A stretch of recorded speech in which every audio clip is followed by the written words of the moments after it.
Vamos a abrir la Biblia también en el mismo Salmo del domingo, el número 107, y vamos a leer los 3 primeros versículos.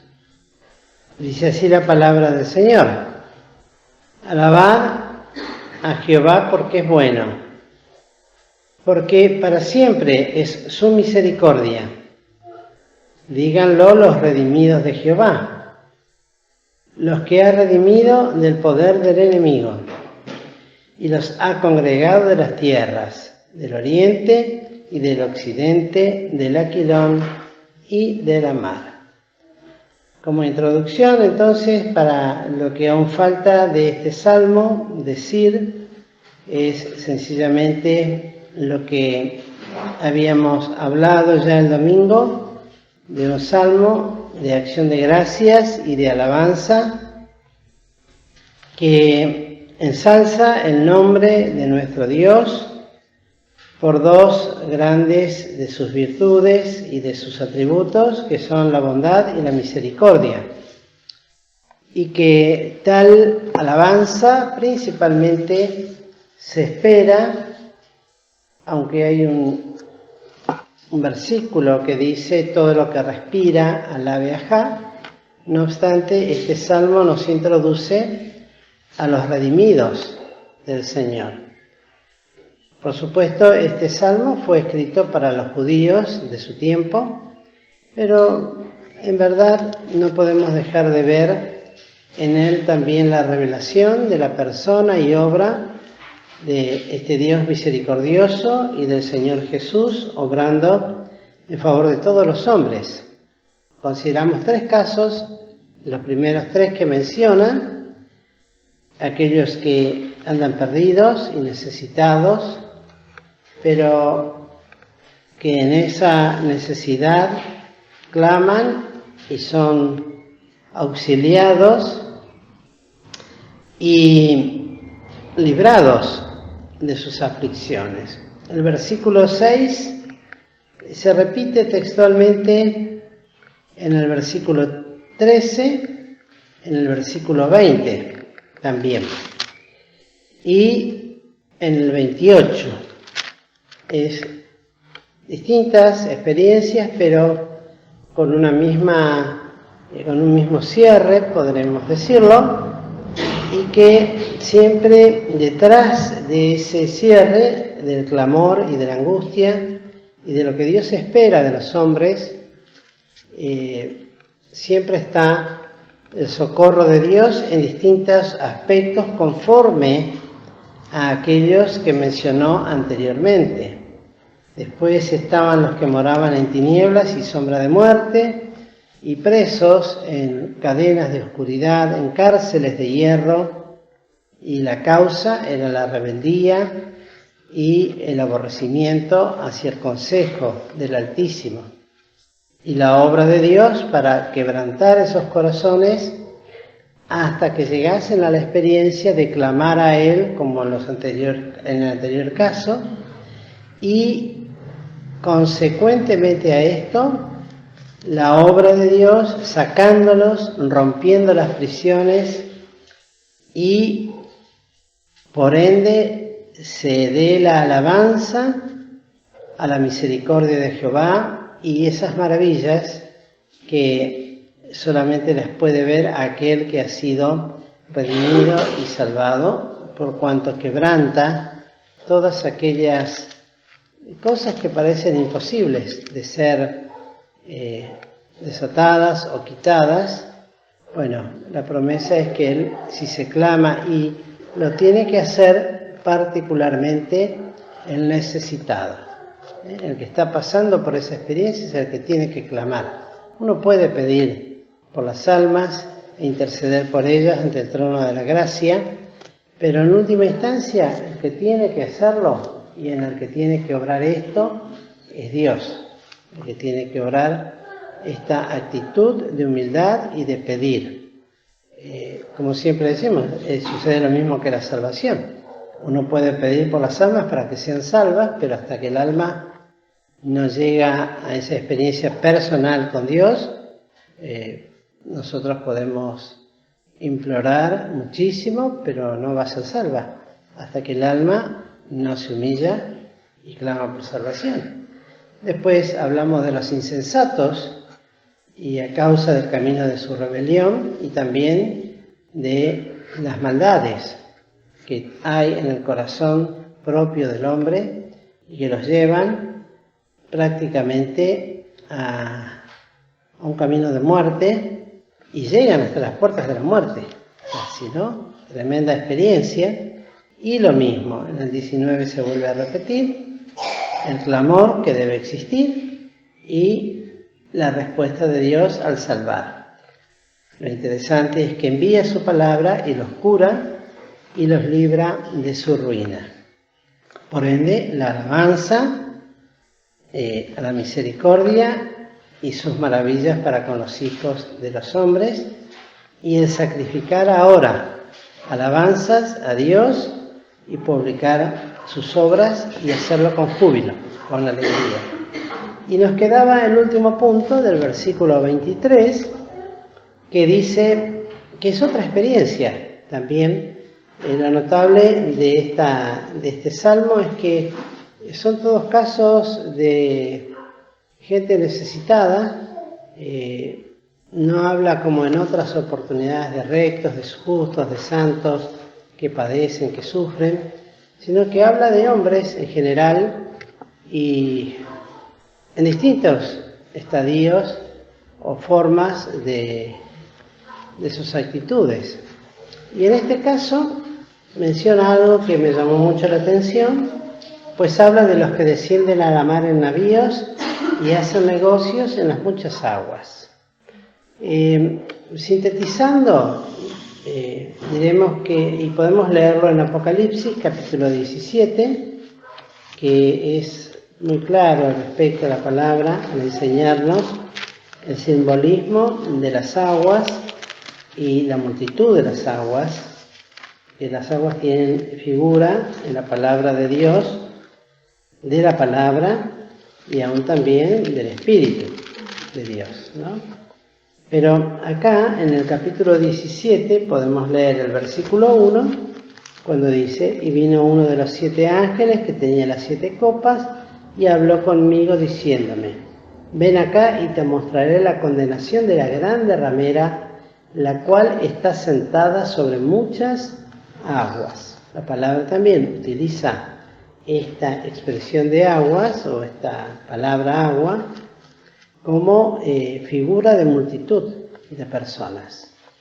Y luego lo menciona en el 15 otra vez, y él me dice: las aguas que has visto donde la ramera se sienta son pueblos y muchedumbres y naciones y lenguas. Miren ustedes, muy clarito.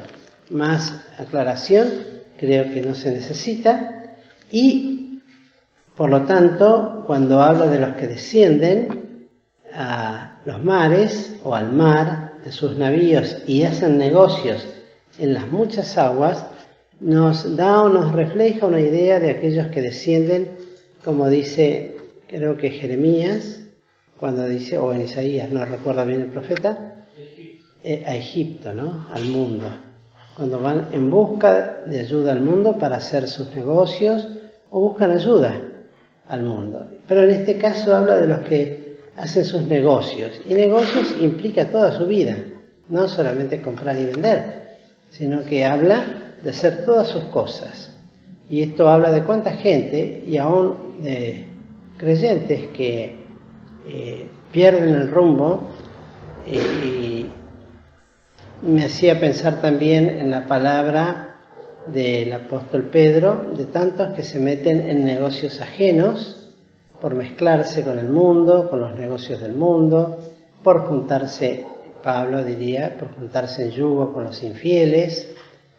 ¿Cuántas cosas se puede sacar de esta palabra de hacer negocios? Y todo lo que trae eso, porque luego describe cosas bastante turbulentas que hablan de haber visto las obras de Jehová y sus maravillas en lo profundo. Está hablando de lo profundo de la mar. Y cómo el Señor hace saltar el viento de la tempestad, que levanta sus ondas, suben suben a los cielos, descienden a los abismos. Tormentas tremendas. Siempre cuando leía esto, inmediatamente me venía ese himno que lo conocimos tanto cuando Noemí estuvo pasando por sus momentos más difíciles de enfermedad, que hablaba de ese barco que va, no recuerdo bien ahora cómo es la letra, pero que va atravesando, ¿no?, por tormentas y vientos. Y el Señor mismo, cuando parándose en el barco, habló e increpó a la tormenta y al mar y le dijo: calla, enmudece. Entendiendo con esto de que todas esas ondas y esas olas y ese turbulento mar habla de un mundo, como lo citábamos el domingo, un mundo que no nos ama, verdaderamente no nos ama. El mundo no ama a los cristianos. Por lo tanto, el mandamiento es no amar al mundo ni las cosas que están en el mundo, porque el mundo aborrece realmente a los hijos de Dios, aunque pueda parecer distinto, aunque a veces pensemos que tenemos amigos y amigas en el mundo, que nos llevamos bien con todo el mundo.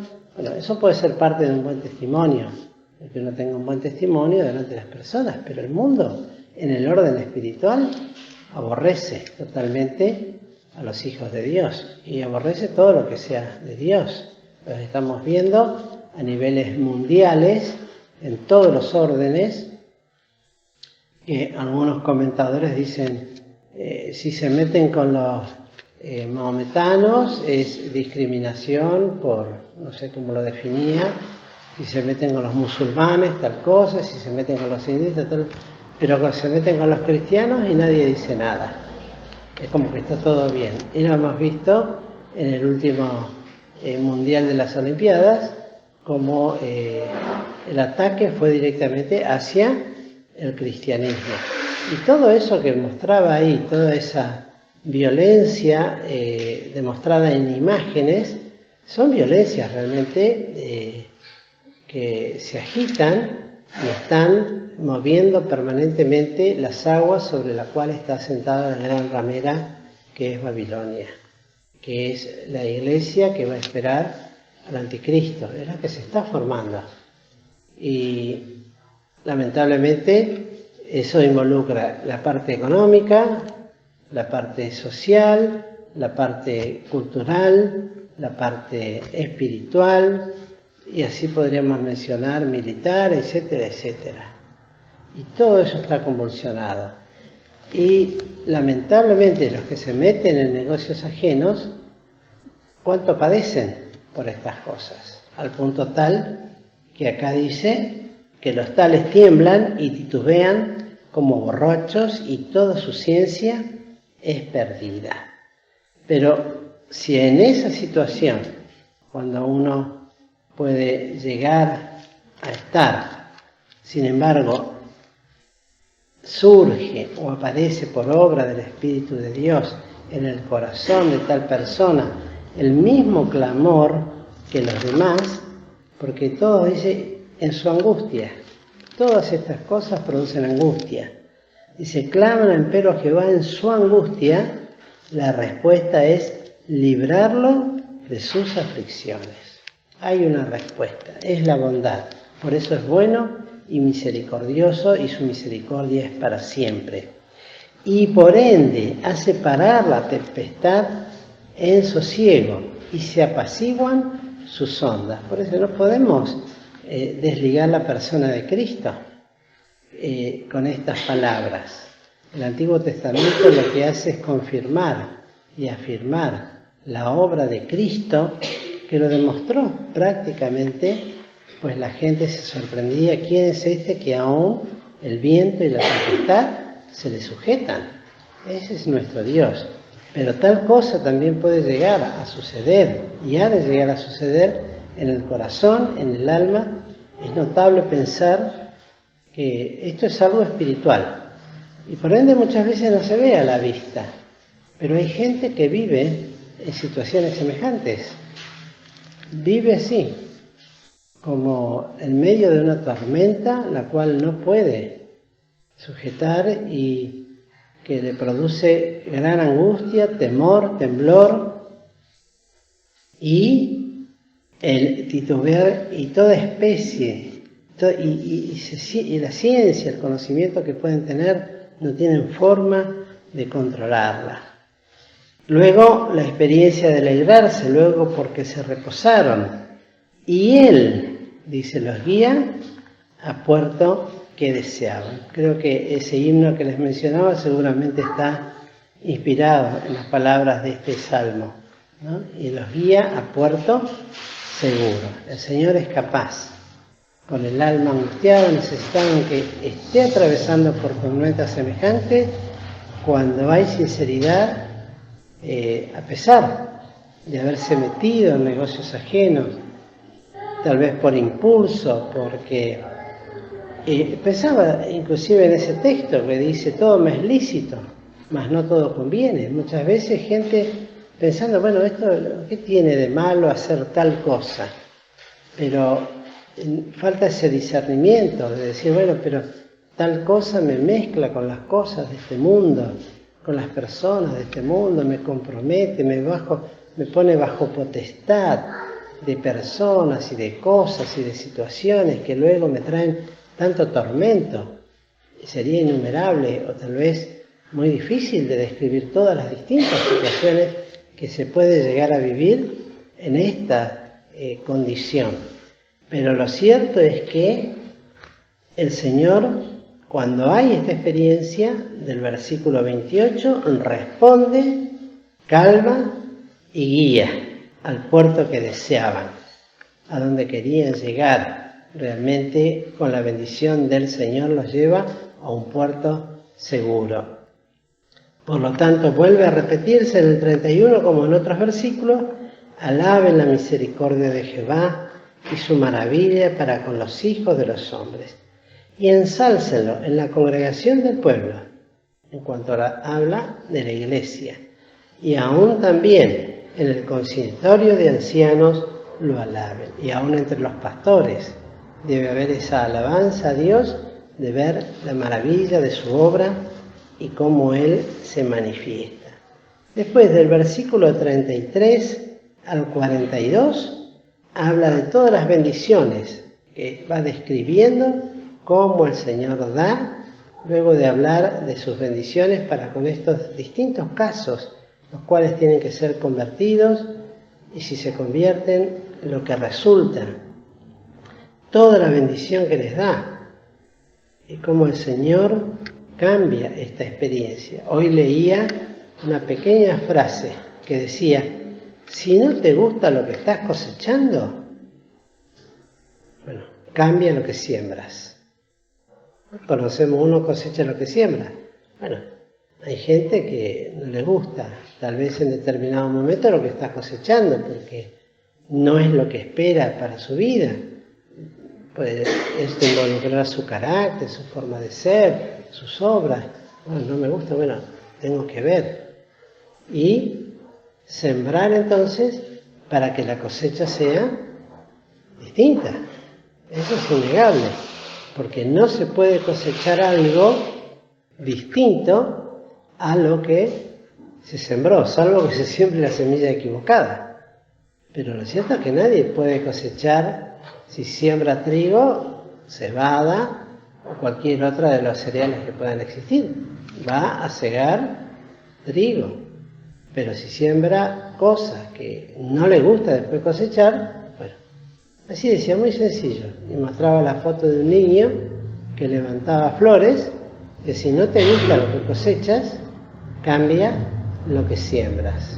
Es decir, depende de nosotros, depende de aquel que clama a Jehová en su angustia y pide, bueno, yo de ahora en más quiero cambiar. Una vez una joven que venía, ya ahora está con hijos, está grande, cada tanto nos visita, pero siendo adolescente tenía un carácter muy feo y no tenía el carácter justamente de producir empatía en los demás, sino que producía lo contrario, que es la ecpatía. La ecpatía es lo contrario de empatía. Empatía, ¿saben lo que es, no? Es el afecto, el amor, el acercarse. Bueno, ella producía empatía. La gente, en lugar de ser... Y estamos hablando de parientes, familiares, conocidos, amigos de él. Entonces yo un día le dije, bueno, tenés que cambiar vos, no son los demás. ¿Vos querés que ellos se acerquen? Bueno, analizate. Y pasó el tiempo. Y un día íbamos camino al campamento y me dice, pastor, usted sabe que me está resultando lo que usted me dijo. Porque estoy procurando con la ayuda del Señor de cambiar y veo los resultados en la gente. Me cuido en lo que contesto y me doy cuenta que soy yo. Entonces la gente cambia. Cosa, ¿no? Sembrar para cosechar. Y esto es lo mismo. Cuando se cambia estas cosas, por tremendas que sean, el Señor es bueno y misericordioso. Y es como para reflexionarlo. Al punto tal que recién menciona a los rectos en el versículo 42. Dice, vean los rectos y alégrense. Y toda maldad cierre su boca. Si frente a la obra de Dios, realmente la maldad tiene que cerrar su boca. Porque son maravillas las que Dios hace con aquellos que claman verdaderamente a Él. Y luego hace una pregunta que nos debe quedar a nosotros para que la reflexionemos, pues está hecha para todos. ¿Quién es sabio y guardará estas cosas y entenderá las misericordias de Jehová? ¿Quién es sabio para entender que frente a determinadas experiencias lo único que nos puede sacar, sea cual sea, siempre es esta expresión que dice clamar a Dios en la angustia y el Señor nos libra? Y después viene la bendición de acuerdo a la necesidad que cada uno tiene. Esto es notable, ¿no? Porque hay bendiciones que caen sobre buenos y sobre malos. Sobre todo lo mismo. El sol sale sobre buenos y sobre malos. La lluvia lo mismo. Pero sin embargo, lo que yo pude ver en la lectura muy rápida de este salmo es que, aparte de eso, el Señor atiende y bendice a cada creyente de acuerdo a su necesidad. Tiene su bendición especial para la necesidad que puede estar pasando. Porque no todos estamos pasando. Hay cosas que no son comunes. Que nos son comunes. Y que todos necesitamos la misma bendición de Dios. Pero hay otras que son más íntimas, más profundas, y que esas también las atiende conforme a cada uno. Y para eso se necesita ser sabio y guardar estas cosas. Tener la sabiduría que desciende del cielo, que es la que Dios da para aquel recto de corazón y que quiere verdaderamente disfrutar de los bienes que Dios puede darle en esta vida. Y entenderá. ¿Quién entenderá las misericordias de Jehová? Ayúdame a entenderlas, Señor, para poder aprovecharlas. No solamente para ser objeto de ellas, como dice en Lamentaciones, que nuevas son cada mañana, grande es tu fidelidad, grandes las misericordias de Dios. No, entender las misericordias de Dios para conmigo y guardar entonces todas las cosas que el Señor da para que sean guardadas y con ellas podamos ser bendecidos de estas dos cosas que dijimos bien al principio, de su misericordia y de su bondad. Que el Señor pues nos bendiga, queridos hermanos.